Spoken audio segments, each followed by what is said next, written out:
நாளைக்கு காலையில நான் வீட்டுக்கு வரேன். பாலு கேஸ் விஷயமா துர்காவை என்கொயரி பண்ணணும்னு சொல்லி அவளை நான் வெளியே கூட்டிட்டு போறேன்.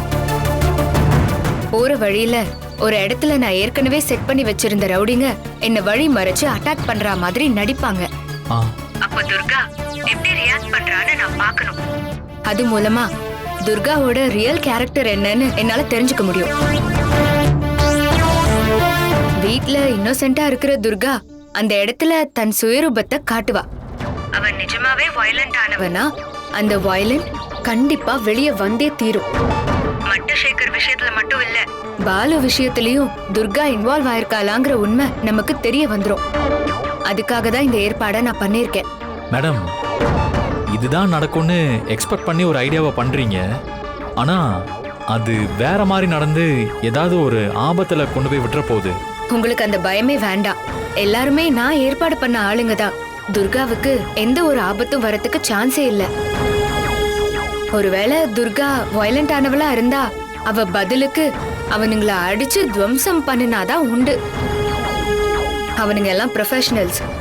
இந்த அடியெல்லாம் அவங்க சாதாரணமா எடுத்துக்குவானுங்க. அதோட நான் கூடவே தானே இருக்க போறேன். நான் பார்த்துப்பேன் அசோக், என்ன நம்புங்க. சரிங்க மேடம், உங்களுக்கு என்ன தோணுதோ அதை பண்ணுங்க.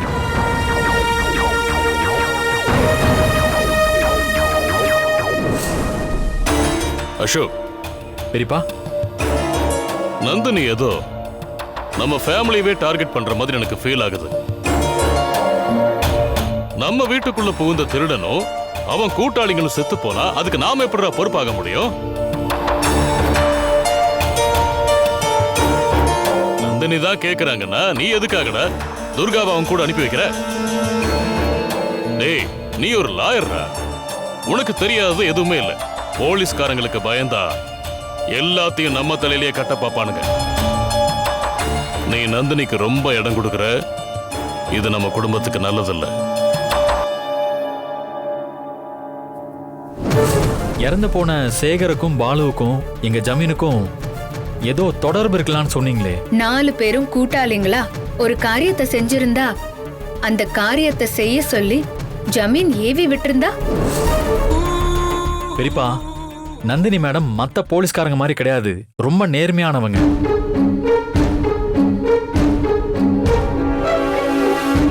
இறந்து போன பாலுவுக்கு அவன் உயிருக்கு ஆபத்து இருக்குன்னு தெரிஞ்சு அவனை காப்பாத்தணும்னு தான் நினைச்சிருக்காங்க. அவன் தலைவிதி இவங்க போன் காலை அட்டன் பண்ணாம முதல்ல கடிச்சு செத்து போயிட்டான்.